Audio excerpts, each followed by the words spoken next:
krameṇādbhiḥ śuddhaṁ kanakam iha pāṁsu-vyavahitaṁ yathāgnau karmāraḥ pacati bhṛśam āvartayati ca tathā yogācāro nipuṇam iha doṣa-vyavahitaṁ viśodhya kleśebhyaḥ śamayati manaḥ saṁkṣipati ca yathā ca sva-cchandād upanayati karmāśraya-sukhaṁ suvarṇaṁ karmāro bahu-vidham alaṁkāra-vidhiṣu manaḥ-śuddho bhikṣur vasagatam abhichnas vapitata yate-cham yatre-cham śamayati manaḥ-prayati ca. Those are the two verses in the Śikhariṇī meter at the end of Saundarananda, Canto 15.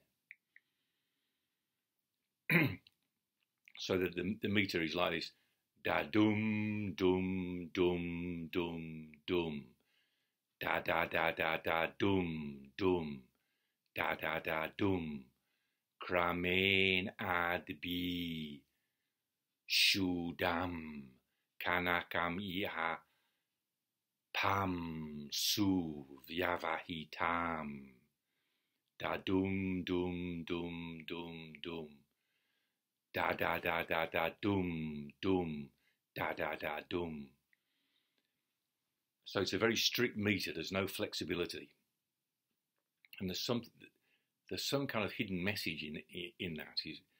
For the last few days I've been practicing those two verses off by heart to get the meter right. So in that kind of effort, the trying to get it right, it's kind of like the opposite of freedom. But in that kind of strict adherence to how it should be, how it must be, ironically, that's where freedom resides. In the same way with the translation, to translate it into English, I haven't got the latitude to deviate from the literal translation, the way I like to translate. I'm not allowed to put my own stuff in there. The rule is to make a literal translation, so the English words mirror the Sanskrit words as much as possible, with a little bit of poetic license. But the principle is not intentionally to stick in one's own views and opinions, but to let the Sanskrit words, through his Sanskrit words, to let the ancient Indian poet Asvaghosha, the poet and teacher, tell a truth in his own words. So again, there's no freedom there. You've got to stick to a sort of a rule. But these two verses, actually, what they're all about is freedom.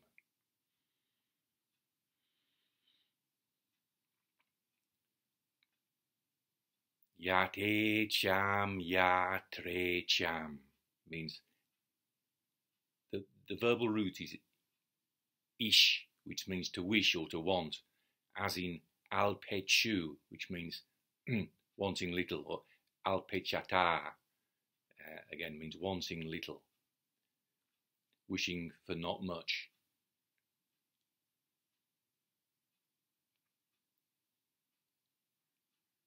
So again, there's the irony in that. The first of the 8 thoughts of a great person is wanting little. But in that wanting little, you can have whatever you want. There's freedom there. Whereas if we're greedy for something, if we're greedy for an object, we lose our freedom. Nishijima Roshi understood that well. If we're talking about, let's say, emotional attachment to a woman, I remember he once saying, that we fall in love, we lose our freedom. I think he said that if we have strong attachment, we lose our freedom. But what he didn't understand is that if we make right posture into an object, and we see that as the most important thing, that also is a way of losing our freedom. So when I showed Marjorie Barlow how I'd been taught to sit in Japan, pulling in the chin to keep the neck bones straight vertically, she looked at it and shook her head and said, "There's no freedom in it." See, Alexander work is very much about freedom.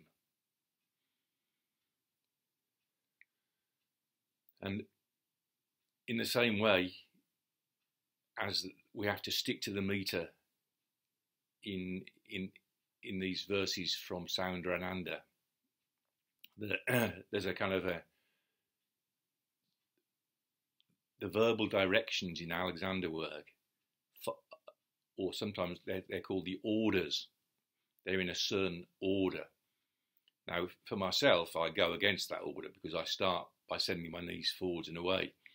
But in the background, I do that because I'm always liable to try and do the first two. The first order is let the neck be free to let the head go forward and up, which you can see as one order or 2 orders, but it's neck, head, back, limbs. It's basically it kind of follows developmental physiology sort of thing. Or you could say it follows the order of the 4 primitive reflexes: the Moro reflex, the tonic labyrinthine reflex, the asymmetric tonic neck reflex, and the symmetrical tonic neck reflex. So the Moro reflex is to do with fear, so stiffening the neck and tightening up is impacted by the Moro reflex. The tonic labyrinthine reflex is to do with head balance, forwards, flexion, backwards, extension. So head forward and up relates to the tonic labyrinthine reflex. Letting the back lengthen and widen is to do with the asymmetric tonic neck reflex, the baby fencer reflex, you call it. So the head goes one way and the arms go like that. So that reflex is a twisting reflex. And if you untwist, you get a lengthening and widening of the back. So that's the third in the order. And the fourth one is not a true primitive reflex because it's not present at birth, but it's a kind of bridging reflex between the primitive reflex and the postural reflexes. It's the symmetrical tonic neck reflex, or the baby cat sit reflex. And it's implicated in tightness in the hips. So the antidote to it is to send the knees forwards and away. So let the neck be free, to let the head go forward and up, to let the back lengthen and widen, to let the spine lengthen and the back widen, sending the knees forwards and away. I can hear Marjorie Barlow, because after nearly 70 years in the Alexander work, she would still go through those directions like she was hearing them for the first time, like a master musician really listening to just a very basic playing of the guitar or the cello or whatever it was. I forget the story of the Alexander teacher who had lessons from Pablo Casals, and she went in thinking that it would be high-level, sophisticated stuff. And basically, Casals, I think it was Vivian Mackey, was it? She tells a story. Pablo Casals just had a listening to like the basic note, really listening.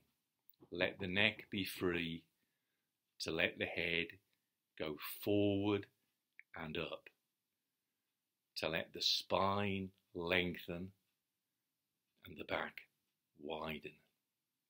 Somebody's just knocking at the door, actually, so I'm not really concentrating as I say those. I'll try again. That's where the inhibition comes in the Alexander work. The inhibition is not really being distracted by anything else. I'm not going to answer the door. I'll find out what it's about later. This task is important.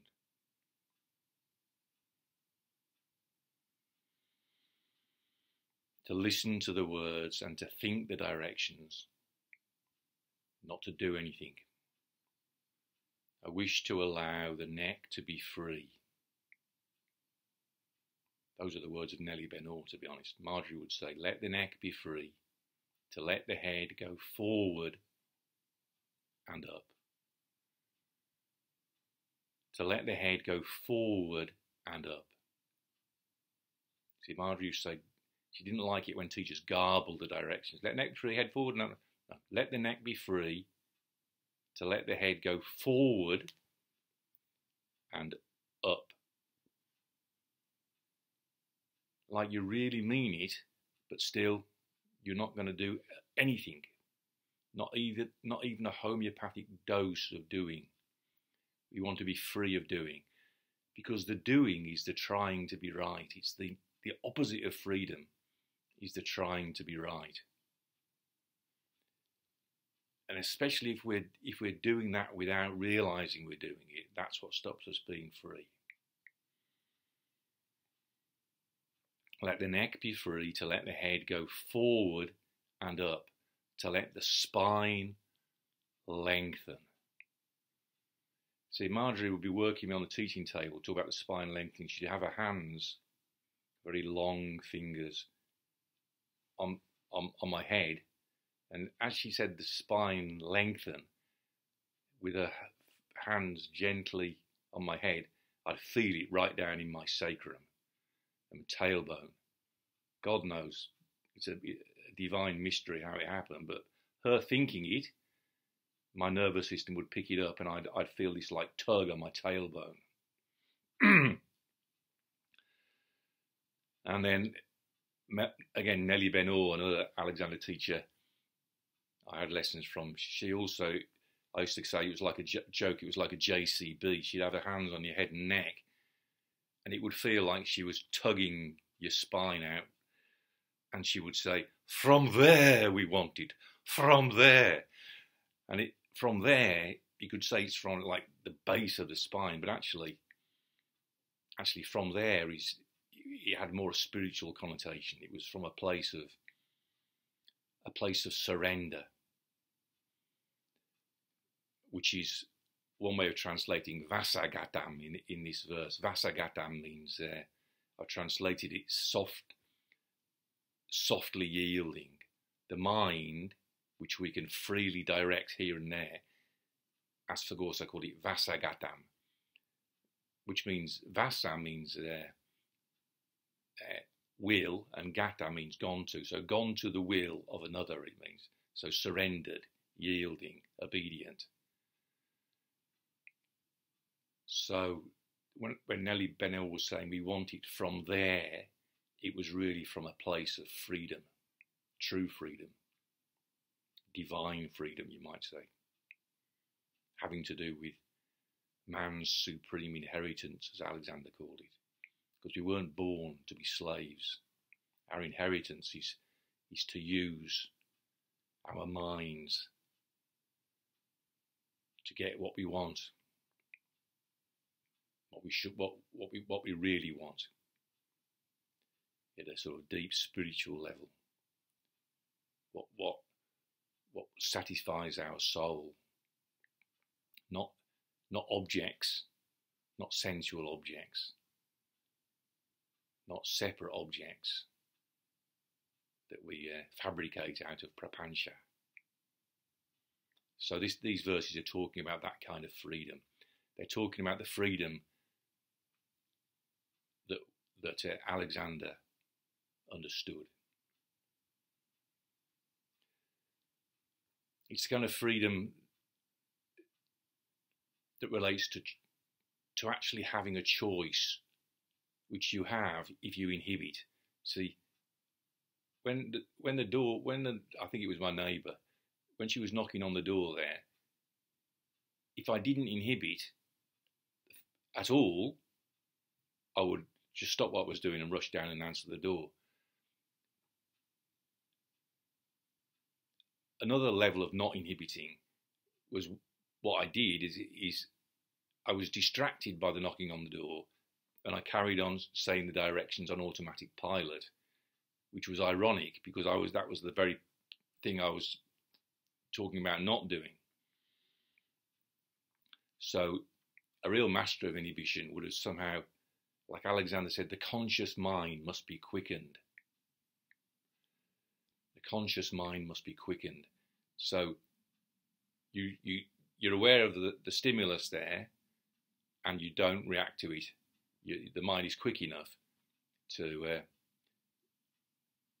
be aware of choices and to take a decision. See, we don't usually do it. There's a very good story I heard from my brother, his friend John Hunter, went for a lesson with Alexander's long-time assistant Margaret Goldie, rather a sour, dour Scottish lady she was. This was right at the end of her life, at the end of her teaching career. And John Hunter was already a qualified Alexander teacher of some years. And she said to him at the beginning of the lesson, "Now, John, I want you to make a decision. I want you to make a decision, to make a choice, to really decide, you know." And then she added, of course, you know, John's an Alexander teacher, he knew the score, he kind of guessed what she was on about. And then she added, "For the first time in your life."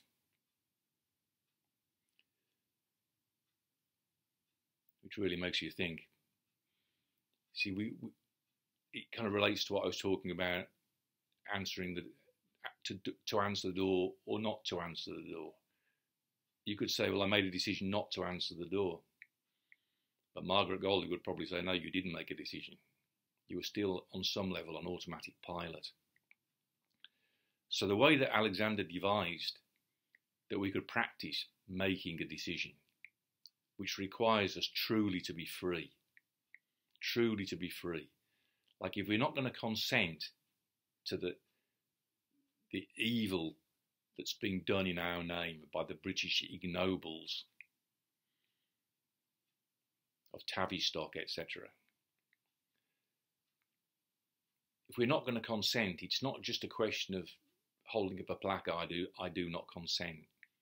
We're required to really make a decision, to be free, to decide at a very deep level. So the way that Alexander practiced that, he was like me getting a frog in his throat, or worse, he was losing his voice when he was reciting. So he practiced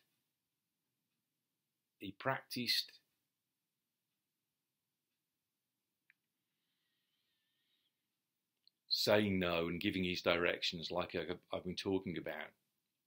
But observing himself in a three-way mirror, he realised that he wasn't really inhibiting. He wasn't making a decision. So he had to find his way of tricking his nervous system into really, at an unconscious level, not deciding, really not deciding and being free. So the way he found was he gave himself more than one option. So, for example, okay, so let me do it now. Let me give myself options. I could recite the verses again in Sanskrit. I've got them here. I could recite them from memory, I could recite them reading out, or I could recite the English translation, or I've got a little bit of coffee left over there. I could reach out and get the coffee, or I could carry on giving Alexander directions. So there's three options. I could join hands and bow, except for I've got one hand under the computer. So often in the morning I wake up. If I wake up and can't get back to sleep, the thought comes, what should I do? What's the thing I should do? What did Asvaghosha say when you wake up in the morning? What should I do? But then, in light of Alexander's wisdom, instead of that, I remember that I'm free. I don't have to do what I'm supposed to do. I can choose what I do. So to practice that, I bend my knees, lie on my back, bend my knees, and decide to move my left leg or my right leg. I don't know which I'm going to move. Or I might not move either. I might just carry on thinking Alexander directions. So by doing that, I remind myself that I'm free. I don't have to move my left leg or my right leg or anything. Don't have to get up. I could go back to sleep. There's that. In order to really remember that we're free and not just fooling ourselves. You see that? I think what would happen if I moved my left leg? How would that have, if I decided to move my left leg? What would happen if I decided to move my right leg? And I can notice changes going on. But if I decide, no, I'm not going to decide to move either leg, then another kind of change goes on, which is kind of freedom. But it's only real if I am actually going to, I'm not just playing, I am actually going to move a leg. Or maybe not move a leg. But the intention is real. It's not just an empty exercise. Because if it's real, then you see the unconscious mind working towards the end it's decided. But if you really inhibit, say no, stop, then you're aware of the possibility without actually getting ready to do it. And that's a kind of freedom. So again, you only get that freedom by kind of, in some ways, losing the freedom. It's a different kind of freedom than just waking up and thinking, oh, to hell with it, I'm not going to make any effort. It's not a physical effort, it's a mental effort to remember what freedom is. So, okay, I've got the Sanskrit in front of me, I've got the English verse, and I've got a coffee over there. And so I start thinking, I've done the Sanskrit already, shall I do the English now? Should I do the Sanskrit again? Or maybe I'll reach over and grab the coffee.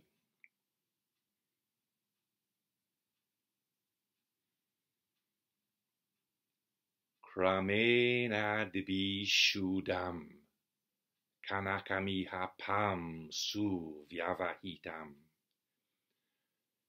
As a smith in this world smelts in the fire and repeatedly turns over gold that was washed with water, separated step by step from dirt. Okay, in English that's the first line, which is the first two padas, but I only read out the first pada, so I made a mess of that. Here's the whole of the first line. Krameṇādbhiḥ śuddhaṁ kanakamiha pāṁsu-vyavahitaṁ. Yathāgnau karmāraḥ pacati bhṛśam āvartayati cha.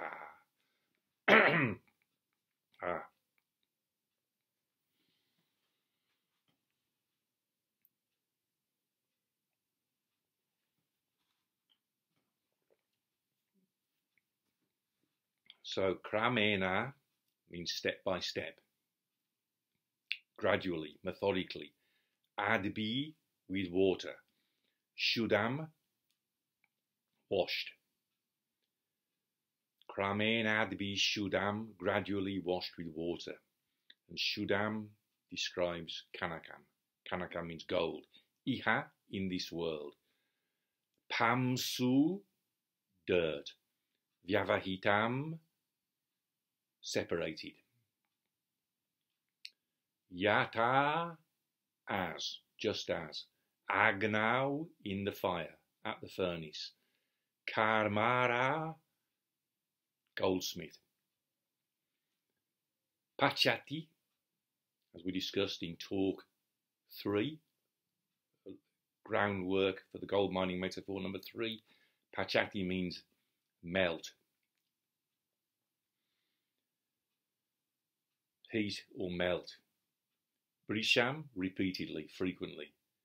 Āvartayati, turn over. Cha, and.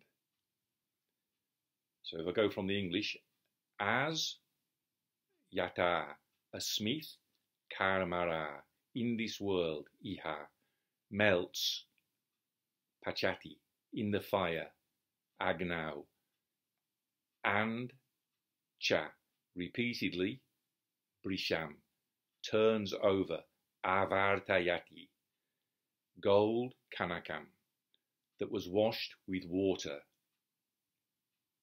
Śuddhaṁ, washed, ādbhiḥ, with water. As a smith in this world melts in the fire and repeatedly turns over gold that was washed with water, separated step by step from dirt. Da dum dum dum dum dum, da da da da da dum dum, da da da dum. Tathā yogācāro, nipuṇam iha doṣa-vyavahitaṁ. Viśodhya kleśebhyaḥ, śamayati manaḥ saṁkṣipati cha.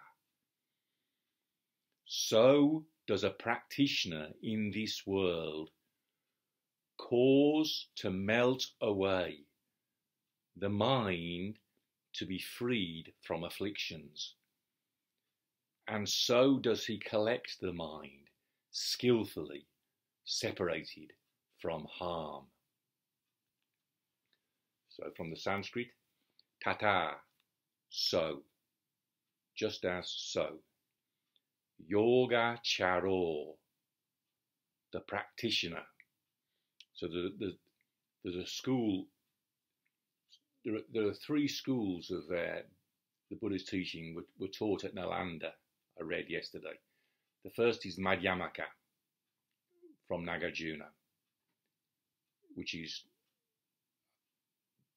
what the Buddha taught, the middle.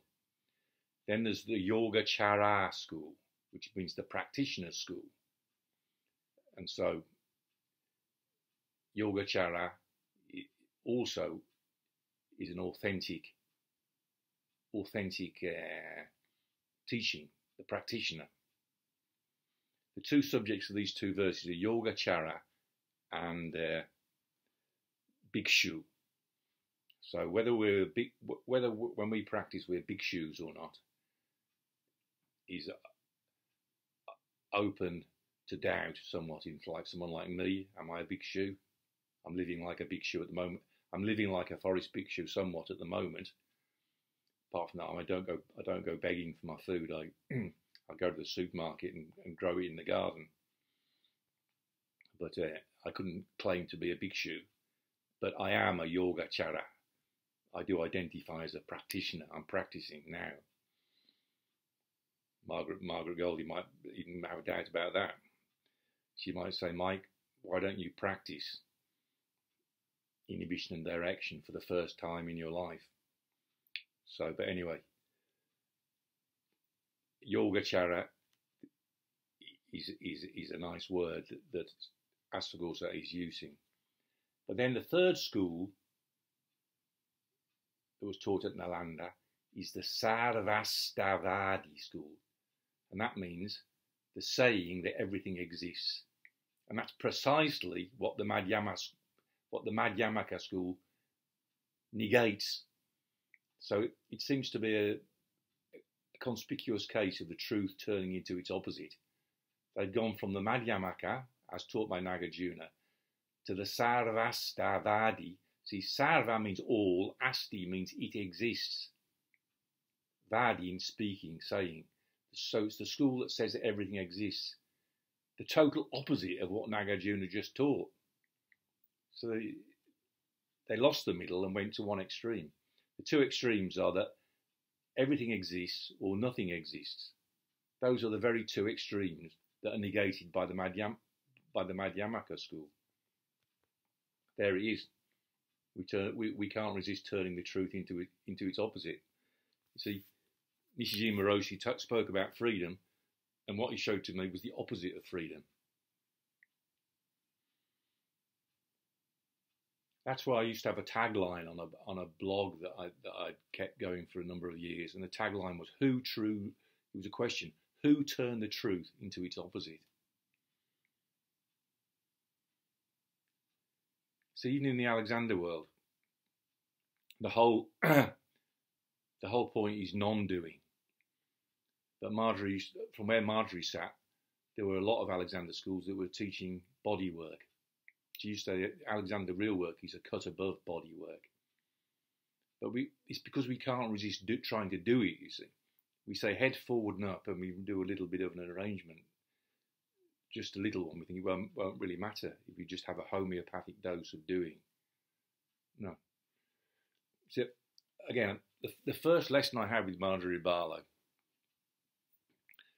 she put hands on me, and she had her hands on my head, and she said, head forward and up. No, you're doing it. I had no idea that I was doing it. On some level, I was translating the direction head forward up into a tiny bit of doing. So she, nice lady that she was, she had no mercy. She just kept saying, no, you're doing it. Head forward and up. No, you're doing it. See, she didn't change her tone of voice into a sort of, if she said it in a wimpy way, I wouldn't be less inclined to do it. She didn't sort of quietly say head forward and up in a mumbly way. Excuse me. No, she said head forward and up in her usual feisty manner. Head forward and up. No, you're doing it. No, you're doing it. And so I was literally stood in front of her, and the sweat was, I was very anxious, wanting to make a good impression. And I was getting nowhere. I was not getting off first base. She just kept telling me, no, you're doing it. Now, I'd been listening on a cassette tape while driving down there. I'd been listening to Marjorie, a tape of her giving a lecture in Birmingham in 1995. It's the first time I'd seen her. I attended that lecture, and I had the tape. It was the conference was organised by Pat Martins, who I was having lessons from. So I had this cassette tape from Pat, and I was listening to it. And Marjorie had said, giving directions is like, it's like you're going on a picnic tomorrow, and you're hoping it's not going to rain. You're hoping it's going to be nice weather. It's that level of not being able to do anything about it. It's just a wish for something you want that you can't do anything about. So I remembered that. And as I was remembering it, Marjorie suddenly said, yes, that's it. Because I'd stopped. While I was thinking about what she'd said, I'd just stopped at that moment trying to do it. I was still hearing her say, let the head go forward and up, but I wasn't at that moment trying to do it. I was just listening to the words and not doing anything about it. So that's what Marjorie saw was missing even in the Alexander work, which is supposed to be all about non-doing and just thinking the directions. You see, beware if you go for Alexander lessons. Try and find someone that's connected with somebody who knew what they were doing, you know, or not doing, as the case may be. So where was I? Yogācāro, yeah, yogācāro. So madhyamaka, tick. Yogācāro, tick. Sarvastivadin, no. And unfortunately, Master Dogen, because in Chinese, Sarvastivadin is Issai U, and Vadin is Bu, sect. So Sarvas Issai U Bu, Master Dogen praises them in Shobogenzo, like #1 school of the Buddha's teaching. No, no, that was Chinese whispers. Issai U Bu is wrong on a number of counts, but the main one is Issai U Sarvasti is exactly one of the two things that the middle negates. Everything exists, everything doesn't exist. But so Yogācāro. So yoga, it's yoga means practice, and achara means practicing. So practicing, Yogācāro means practicing practice. A practitioner. Someone who's practicing practice. Someone who's practicing yoga. Tathā yogācāro. So does a practitioner nipuṇam. Now nipuṇam in the dictionary it gives delicacy. It's used here as an adverb. So with delicacy or with accuracy. And when I translated this before, I dared to use both words. I said with delicacy and accuracy. Because again, this relates to Alexander experience. Nellie Bennell told me the story of when she was working with Marjorie Barstow, another first generation Alexander teacher. Another Marjorie, spelt differently, I-E instead of Y at the end. So Marjorie Barstow's an American lady. Father was a rich banker, sent her over in the 30s, I guess it was, and she was actually the first teacher that Alexander formally trained. Margaret Goldie, I don't think ever went through a training course. She was like earlier on an assistant. As was Irene Tasker, an old girl from the school I went to, who did classics at Cambridge. Connection there. And Irene Tasker went to South Africa, and she taught Raymond Dart among other people. So there's all these. She gave a little pamphlet by Irene Tasker called, I think it's called Connecting Links, in which she discussed Raymond Dart, who was another Australian, and discovered the fossil Lucy, which they called Australopithecus. I forget the Latin, but they call it Australo because Dart was from Australia. So there's all these little connections. But nipuṇam, you could translate it with delicacy and accuracy. So what happened is that Marjorie Barstow, in describing the directions, she said that there's a very great delicacy in giving directions, because delicacy means. So my neighbour's knocking on the door again, and I'm a little kind of guilty jolt of the nervous system.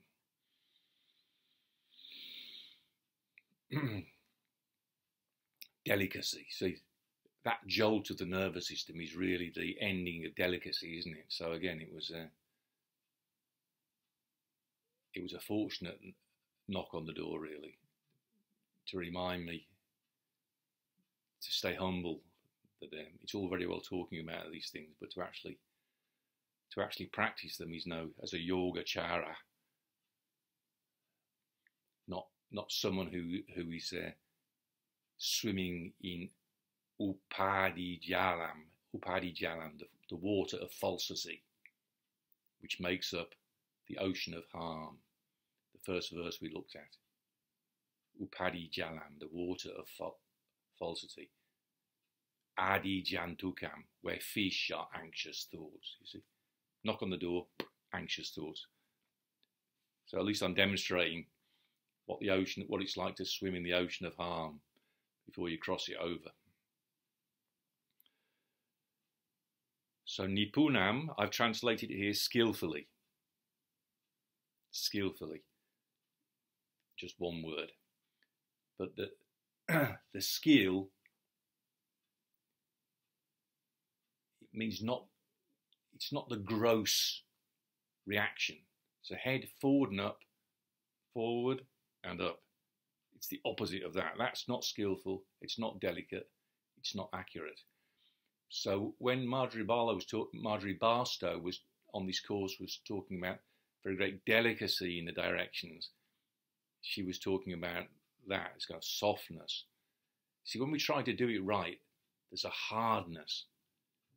I know whereof I speak. No one ever accused me of being soft-minded, flexible, easygoing. No, hard-headed. Sometimes soft in the head, but generally hard-headed, stubborn. That's my habitual modus operandi. So there's, opposed to that, there's this delicacy. Marjorie Barstow was talking about delicacy, a softness, a delicacy. And Nellie Ben-Or said to Marjorie Barstow, but in that delicacy, there's a very great accuracy, isn't there? Accuracy. That's what I was referring to at the beginning. This is, you have to get I have to get it right. Da dum dum dum dum dum. Da da da da da dum dum. Da da da dum. It's exact. You have to be accurate if you're going to respect the Śikhariṇī meter. So Nellie Ben-Or said, in that delicacy, there's a very great accuracy, isn't there? And Marjorie Barstow said, yes, there is. I remember Nellie used to tell that story often. So delicacy and accuracy, nipuṇam. But to stick to the rule of not interjecting my own stuff, I've changed that now to skillfully. But that's what it means. That's what the nipuṇam means.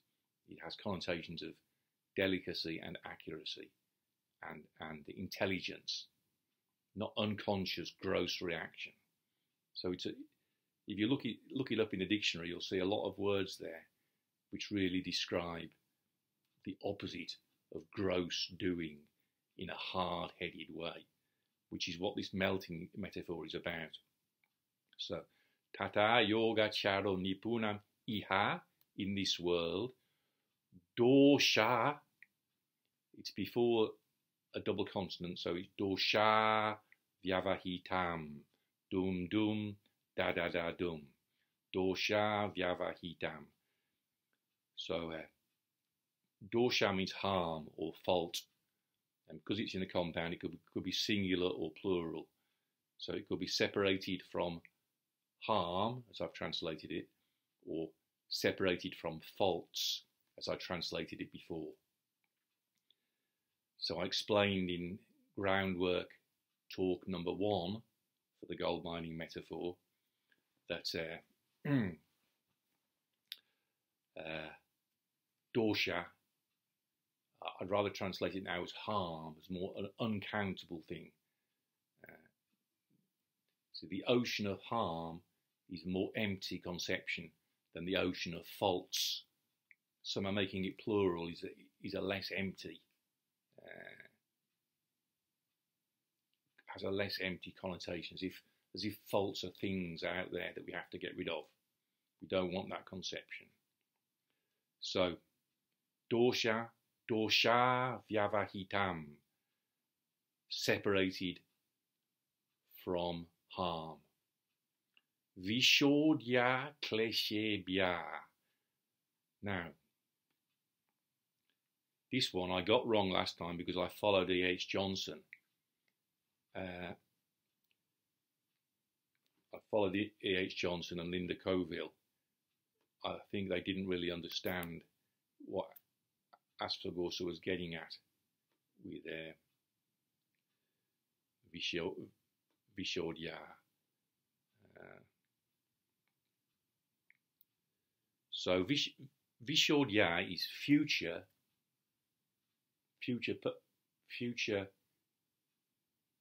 perfect.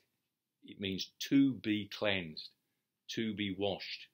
And kleśebhyaḥ is ablative plural, means from klesha, from afflictions, from torment.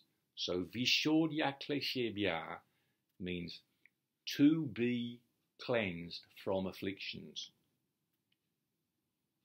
And so if we understand that it's describing manaḥ, the mind to be freed from afflictions.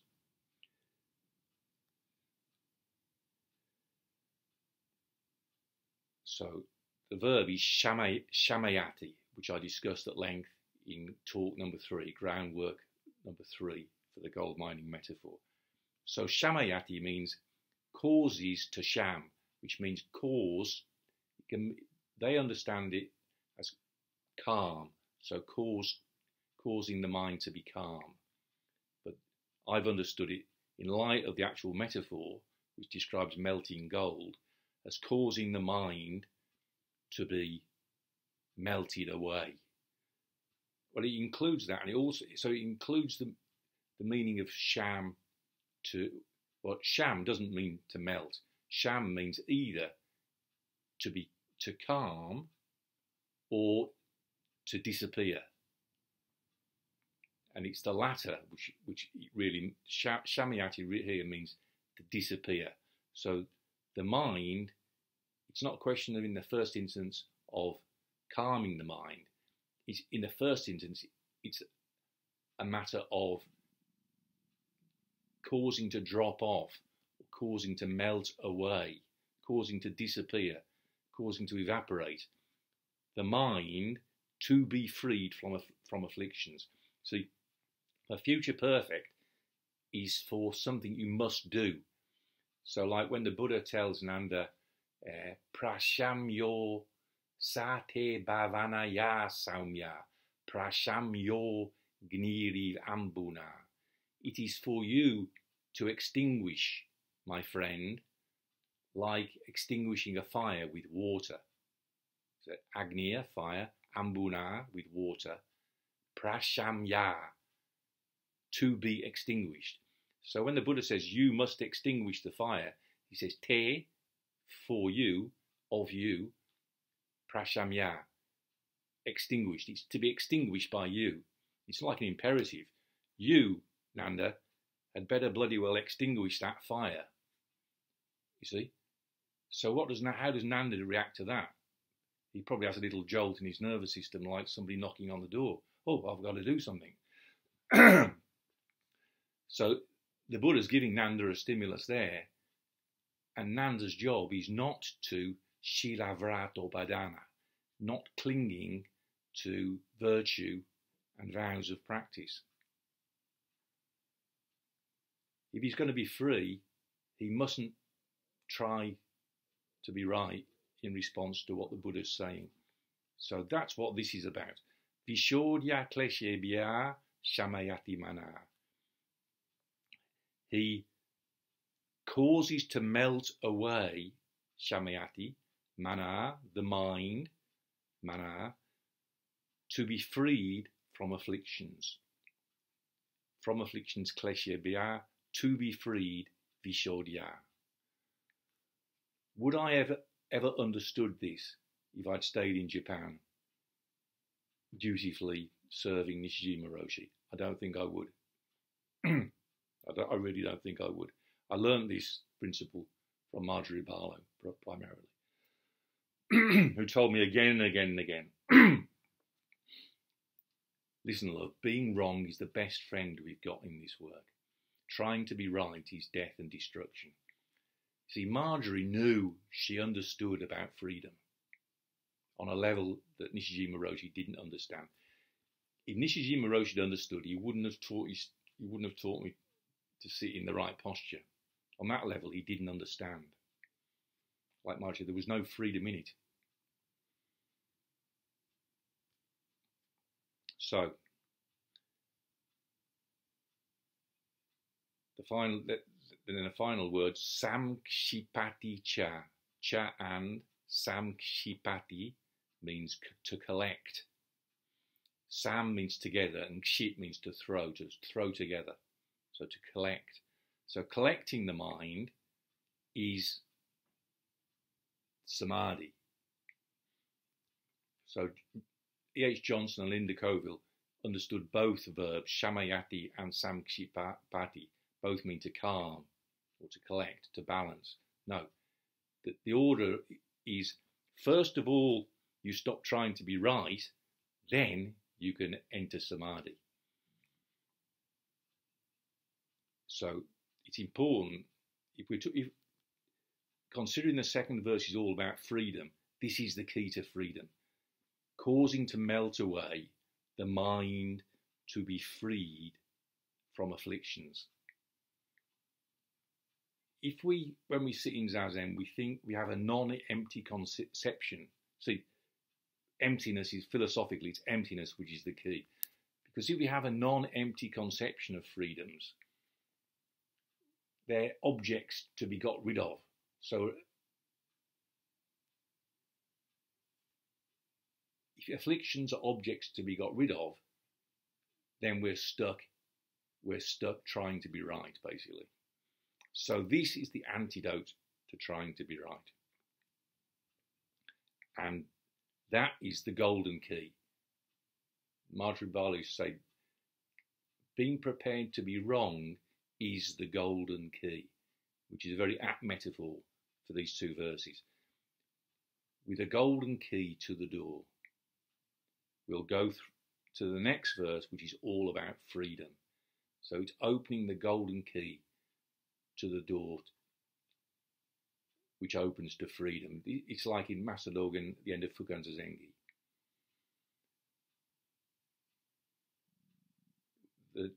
The doors to the treasure house swing open, and we're free to enjoy its contents as we like. That's his expression of freedom. So, second verse. I'll go back and do that second line actually from the English. So, tathā, does a practitioner, yogācāro, in this world, iha, cause to melt away, śamayati, the mind, manaḥ, to be freed from afflictions, viśodhya, kleśebhyaḥ. And so does he collect saṁkṣipati, cha, the mind, manaḥ again, skillfully, nipuṇam, separated from harm, doṣa-vyavahitaṁ. So, the final verse of the canto, the grand finale, all about freedom.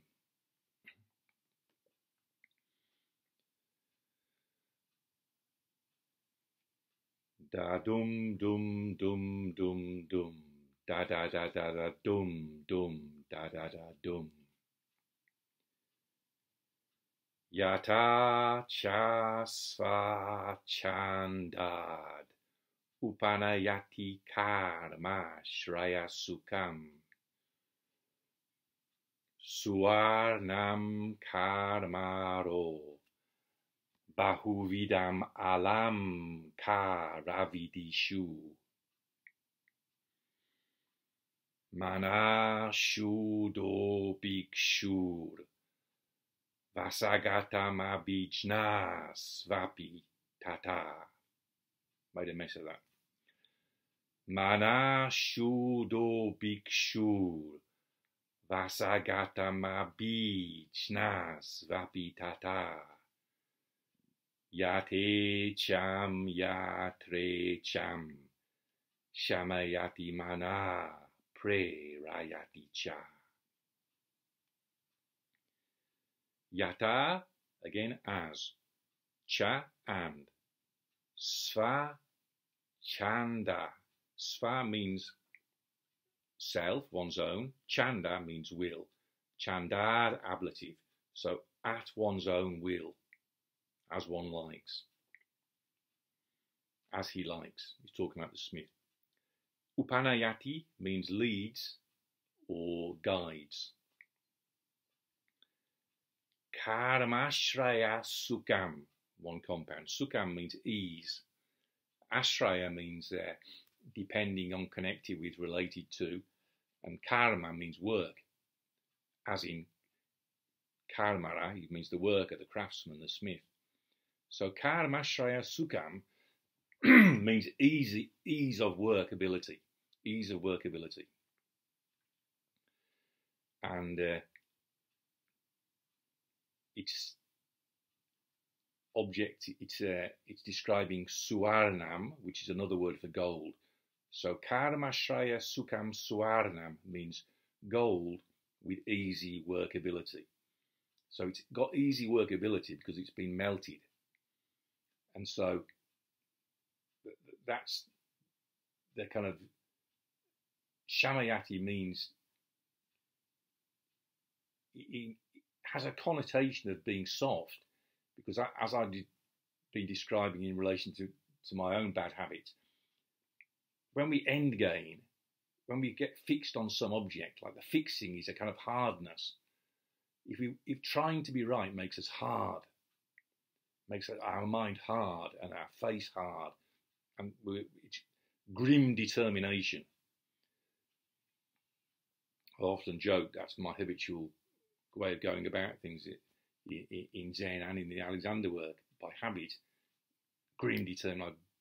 I grit my teeth, clench my fists, and go for the object in view. So then I'm not an easy customer then. No one has ever said I was an easy bloke to live with. You know, ask my wife, you know. I'm an awkward so-and-so. Good at, you know, fixing my sights on some bloody great task like digging a big hole to get water or translating the Shobogenzo. But that kind of effort is not what Asvaghosha praises. He doesn't praise digging a hole. That kind of effort is not linked to yoga. Prayukta yoge tu, he says, when he's describing the verse in Śikhariṇī Mita we looked at before, when he says prayukta yoge tu, but effort that's linked to yoga, that is a different kind of effort. It's not the gross, physical, determined doing effort. It's this delicacy and accuracy. That's what these metaphors are about. It's in that delicacy and accuracy that true freedom lies. When we've already decided what we're going to do and then we're just blindly going for the end, with tunnel vision, that isn't free. That's the opposite of freedom. That's being a slave to one's object. That's very much, I think we're all evolved to be like that. You know, if you throw a stick for a dog, the dog hasn't got man's supreme inheritance. It'll just go running off after the stick. And our evolution is the same as the dog. But with what Alexander called man's supreme inheritance, there's at least the possibility for us to find freedom, to make a decision for the first time in our lives, even though we generally don't. So, karmāro again is the smith, the craftsman. Bahu-vidham is like adverbial, in many ways or variously. Alaṁkāra-vidhiṣu. So vidhiṣu is plural. Alaṁkāra means ornament. So alaṁkāra-vidhiṣu means many ornaments or various ornaments. So bahu-vidham alaṁkāra-vidhiṣu means variously many various ornaments. So because there's a connotation of, again, of freedom, a menu of possible ornaments, I've translated that a wide choice of designs. So we go back from the English to the Sanskrit. And as yathā cha, the smith, karmāro, guides upanayati at will, sva-cchandād, with easy workability, karmāśraya-sukhaṁ, into a wide choice of designs. So alaṁkāra-vidhiṣu is locative plural. So bahu-vidham alaṁkāra-vidhiṣu, into a wide choice of designs. So it's about freedom, isn't it? Sva-cchandād, at will, as he himself likes. So he's not a slave to anything. He's not a slave to a master. He's the master goldsmith. And he's not a slave to something he's decided already. He's got a choice. He's got, like Alexander, deciding he would either recite a line or lift up an arm or carry on directing. That's freedom. That's the only real freedom there is. It's when we take control of our own mental faculties and start making decisions for the first times in our life, instead of behaving like sheep, amenable to be manipulated by the Tavistock propagandists. Second line, from the Sanskrit to the English. Manaḥ-śuddho bhikṣur. The bhikṣu, the bhikkhu, the mendicant, manaḥ-śuddho, of cleansed mind, or the past participle can be translated as either past or present participle in English. So the bhikkhu of cleansed mind, or the bhikkhu who is cleansing his mind, could be either. Vashagatam, as I described before, it means, Vashagatam means obedient, gone to Vasha, gone to the will of the other. So it's the Christian, when Jesus said the meek shall inherit the earth, this is the kind of meekness he had in mind. He didn't mean being a wimp, he mean the mind being surrendered. And in that surrender we find a strength. That's what Vashagatam means. So I translate it as a softly yielding mind, because the softness is like the gold, the soft yieldingness of the gold that's been melted. That's what Vashagatam means. That's what the metaphor is all about. It's solid gold is hard and has a kind of a more non-empty connotation. Of course, solid gold and liquid gold are both empty, but in our thoughts, what's liquid is more empty than what's solid. What's empty is, it's not that it's liquid, it's that it's not solid, it's not substantial, it's not non-empty. So the link is that when we have a non-empty conception of something, our mind becomes hard, and emptiness is the key to letting that soften, to causing that mind to melt away. It's not softening the end gaining mind, it's giving up the end gaining mind. It's inhibiting the end gaining mind. So when Madame Picard knocks on the door and I have that kind of little bit of tension, overexcitement in the nervous system, it isn't my job to sort of calm that disturbed mind. If I'm clear in my decision, like this is important, I'm directing my energy to doing this important task, so I'm not going to worry about the knock on the door. You have to get absolutely to the root cause of it. So there has to be no doubt, no guilt, that should I have decided that, should I not? You have to make a decision for the first time in your life and then keep on making that kind of decision. It's what Alexander called inhibition. So when something goes wrong, it's always a failure of inhibition.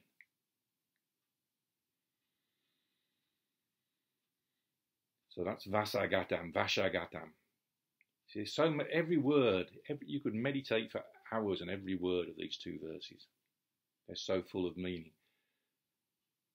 And then abhijnasu. Abhijna means the power of knowing, of which there are said to be 6. The most important of which for our purposes is the 6th, which is the power of overcoming the asravas, the pollutants, the taints, the polluting influences. See that, again, if we're not careful, we have a non-empty conception of them, and all this teaching is lost. We start talking about greed and anger and ignorance as the horrible pollutants, the poisons that we must get rid of. Then we're back to the previous verse, viśodhya, kleśebhyaḥ, the mind to be freed from afflictions.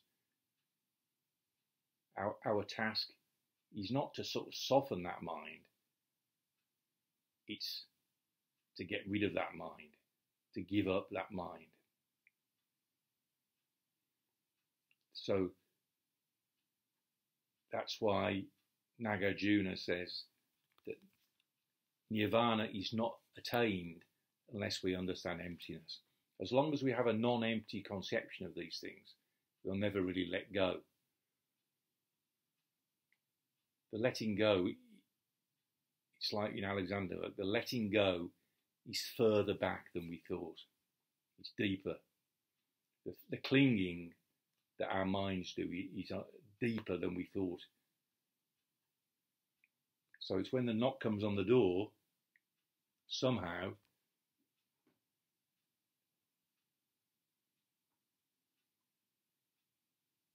if you've reacted, it's already too late. So the work we have to do to ourselves, on ourselves, is such that the mind is so quick that the reaction doesn't have a chance to kick in. That's a high bar indeed. So abhijnasu with api goes to svapi. Abhijnasvapi. Api means again, or two, so too. Api tathā. Tathā, so. In that way. Api is two, tathā, so. Yate cham. As I mentioned before, the verbal root is ish, to wish, to want. So yathā plus icham goes to yate cham. So it means as he wishes. And yatre cham is yatra, where, icham, wish. Yatre cham, wherever he wishes. So yate cham, as he wishes, wherever he wishes. Well, he's talking about freedom, isn't he? Because the gold is melted, the goldsmith can direct it, can guide it, as he wishes, wherever he wishes. And because the bhikkhu of cleansed mind has caused the end-gaining mind of trying to be right, because he's caused that mind to melt away, and in that causing the end-gaining mind to melt away, his happening mind is softened. Includes that meaning too, you see. In the first verse, it's more causing the mind to melt away, causing the end-gaining mind to melt away. But here, see, Master Dogen said famously, when he came back from China, he knew the eyes were horizontal and the nose was vertical. I think he said that. And apart from that, what he'd brought back was Nyūnan Shin. It means the softly yielding mind. In this verse, vasagatam manaḥ, the softly yielding mind, the surrendered mind, the soft mind. So Nishijima Roshi told me about 40 years ago, he said, you lack nipuṇam, you know, because it was plain to him with the Japanese culture. See, in Japanese culture, to be yasashi, to be soft, to be gentle, is very much part of the culture. It's like, even if they don't understand emptiness in theory, they understand it in practice in that kind of way. So Nishijima Sensei himself, his mind was, he was very tolerant, you know. He had a sort of soft Japanese mind in many ways, much more than I do habitually. So he told me that 40 years ago, you know, letting me know that I had work to do. He said, the thing you lack is nipuṇam, soft mind. So that's what these verses are all about. But see, the irony of it was that if you wanted me to have soft mind, he should have taught me the same as Marjorie Barlow taught me, and not how to, in a hard-headed way, to go about right posture. That was my anger towards him, really, because he was criticising me on one level, and his teaching was fueling the very thing he was criticising.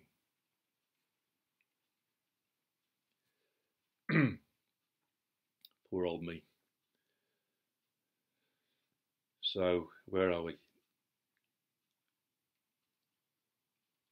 Śamayati mana again. So I've translated it here. Cause the mind to melt. I've not used away, because for the reason I'm saying, Samayati in the first verse means cause the mind to disappear, cause the end-gaining mind to drop off. But here, I think it also has the connotation of nipuṇam, cause the mind to soften. It's the same thing. If we stop trying to be right, our mind softens. So, but to stop trying to be right is one kind of śamayati mana, dropping off the fabricated reality of a mind, as we were talking about in groundwork number 3, with reference to the Rahula Sutta. So that's one kind of śamayati mana, dropping off the mind. But also, śamayati mana means softening the mind. Because if you drop off the end-gaining mind, the happening mind, it's like the Buddha said, Chittapati samvedi asasi samiti sikkati. Breathing out, I will experience the mind happening. So there's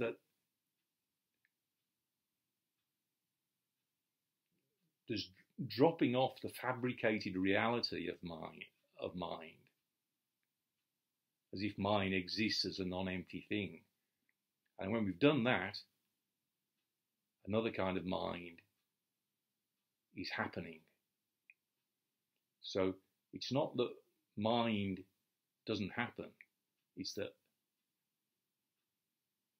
mind is happening. The mind that's happening is an empty mind, and it's free from trying to be right. Because it's free from trying to be right, it's soft and it's amenable to being directed. So, prerayati cha and the verbal root is I, to go. So pra-I means to go forth, and it's causative. So prerayati means cause to go. And where it's going is abhijnasu, among the powers of knowing. So prerayati means direct. He directs among the powers of knowing. So too does the bhikkhu of cleansed mind cause the mind to melt, and so does he direct, as he wishes, wherever he wishes, among the powers of knowing, a softly yielding mind. I'll go back from the English to the Sanskrit. So too, api tathā, the bhikkhu, bhikṣur of cleansed mind. manaḥ-śuddho. Cause the mind to melt, samayati manaḥ.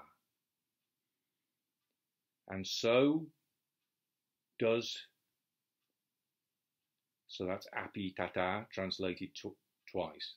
And so does he direct prāṁsu-vyavahitaṁ, as he wishes, wherever he wishes. Yathā-cchandād, among the powers of knowing. Abhijnasu, a softly yielding mind. Vasagatam manaḥ.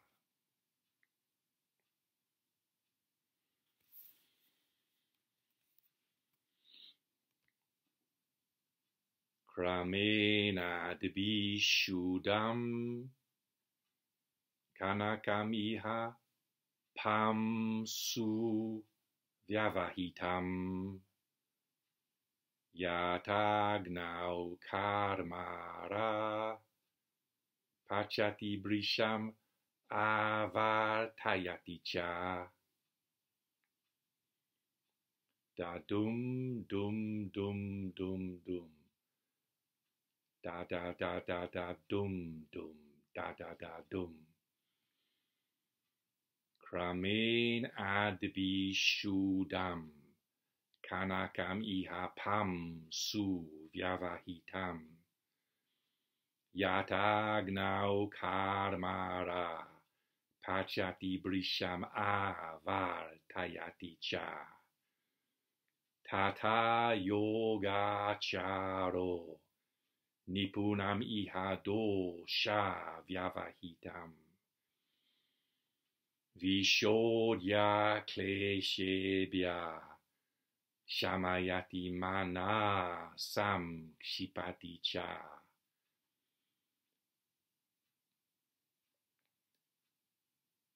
As a smith in this world melts in the fire and repeatedly turns over gold that was washed with water, separated step by step from dirt, so does a practitioner in this world cause to melt away the mind to be freed from afflictions.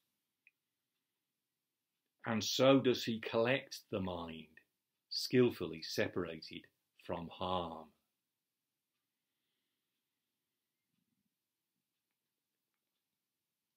Da dum dum dum dum dum. Da da da da da dum dum da da da dum.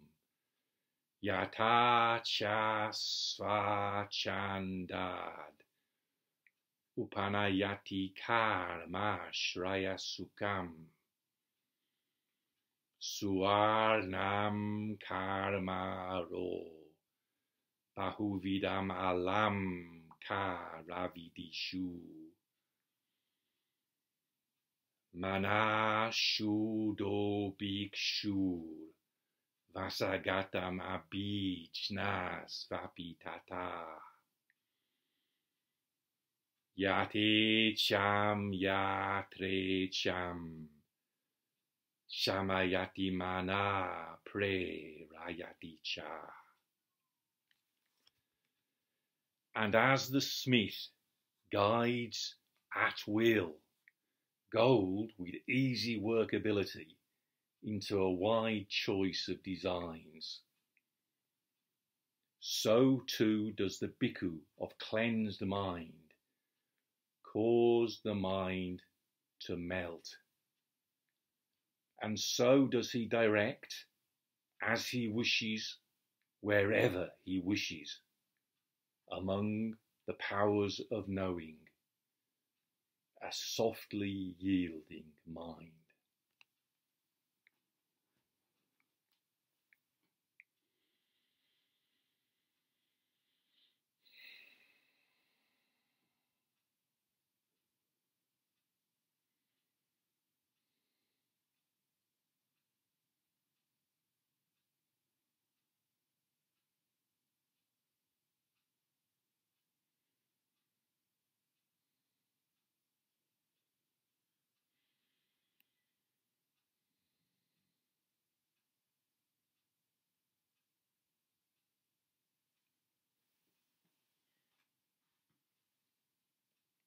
There's a bit of a demonstration of the ATR there.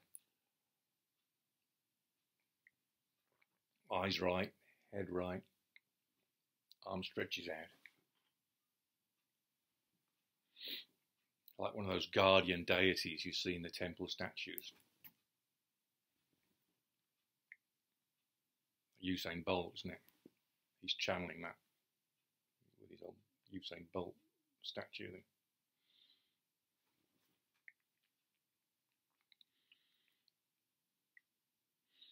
The ATR, the reflexes work one after the other. So the moro is the being held in the grip of fear, trying to be right. And to throw a punch is one way of breaking out of the moro pattern. That's developmentally, that's the function of the ATR. It kind of aggressively moves you away from fear. Well, the fear's there fueling it, but you break out of the kind of momentary freezing, the being held in the grip of fear. It's a kind of a energetic way of breaking out of the grip of fear. And in a way, that's what we need. That's what everybody needs to do. That's how we need to withhold our consent.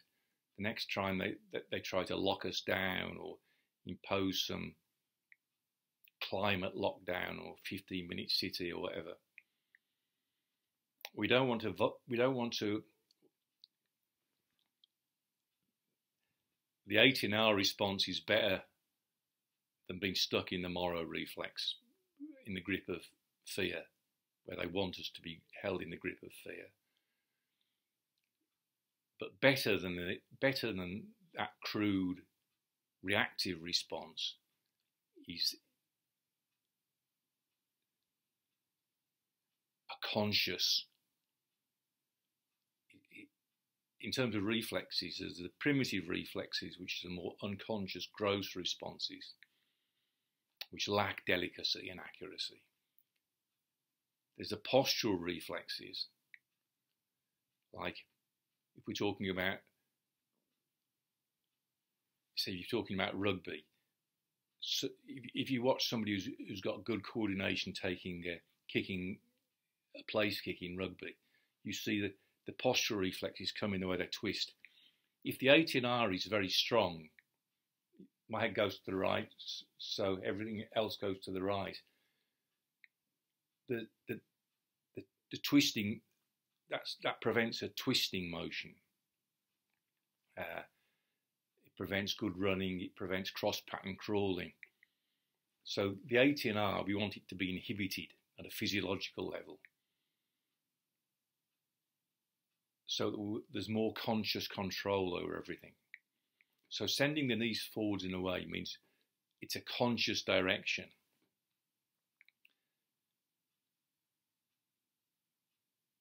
So I do not consent. We want to not consent in a peaceful, controlled, decisive way, rather than an immature, childish reaction. You know, like our father, our authoritarian father, is imposing some rule that we don't want to follow. It's like going further back. I'm not going to get in the street with a placard and like I'm protesting against my father. No, fuck that for a game of cards. I'm not going to emotionally protest against the authoritarian rules. I'm going to say, I do not consent. You do not have authority. We can do that with reference to the English common law system, actually. The guys who impose the vaccine mandates and are trying to impose 15-minute cities, etc., basically, if the legal system does its job, they'll go to jail. They're criminals. They're committing treason. So I don't have to protest against them. I do not consent.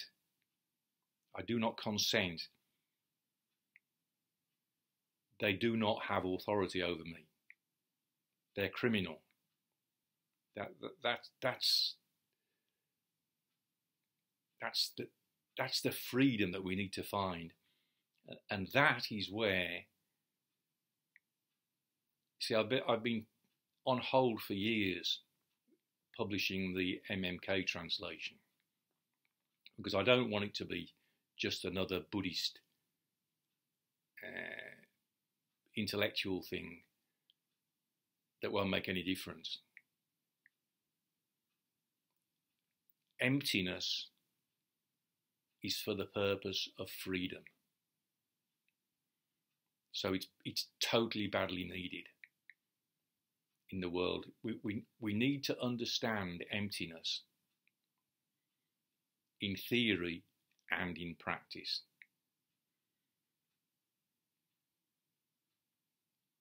Emptiness is opposed to the authoritarians and their philosophy of realism, which people don't even question. It's British empiricism stroke realism is so deeply embedded in all our thinking, we don't even question whether realism is true. The point of MMK is to oppose realism. And the waters have been muddied, as I mentioned, by the Sarvastivadins that Master Dogen upheld.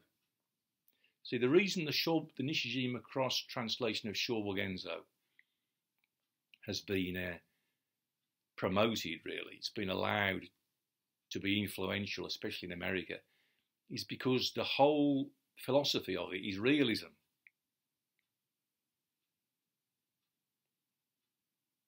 I've been instrumental in strengthening the wrong philosophy, just as in a way all the Sarvastivadins have been.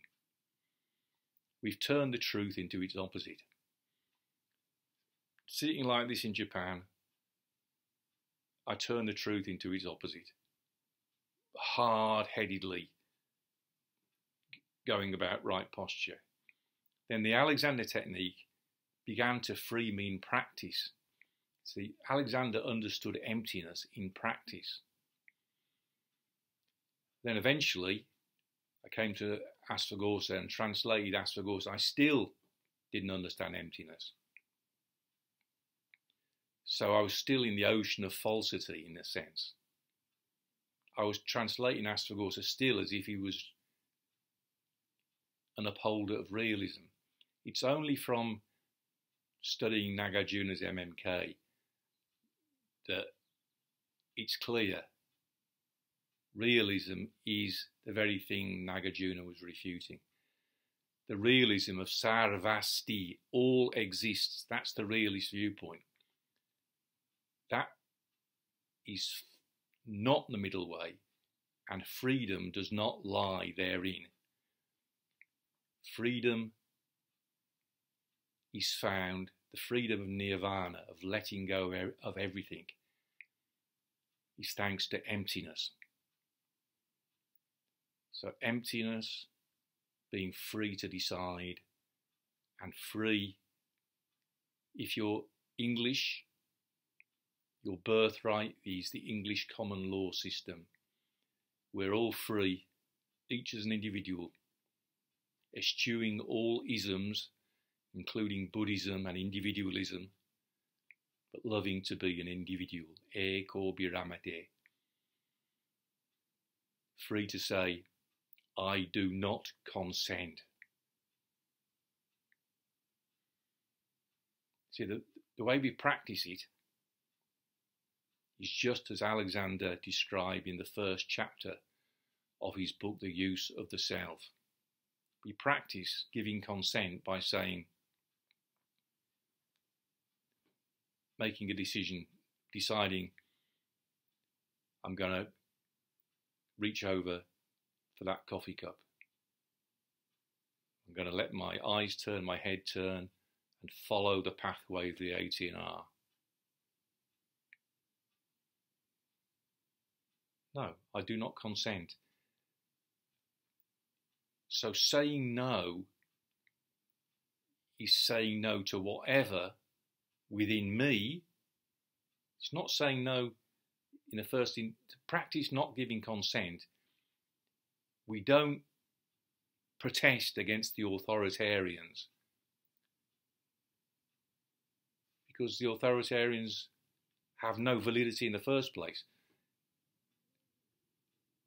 The obstacle is between my two ears. So how do I stop off at source, the real cause of me not being free? I say no. I say no, I'm not going to reach over. I give up the idea. I abandon the idea. This canto of Saundarananda is called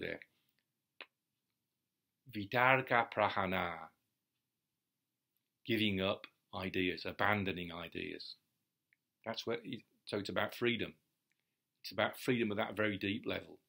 So I could join hands and bow. I could reach over and pick up the cup. Or I could just hit the stop button.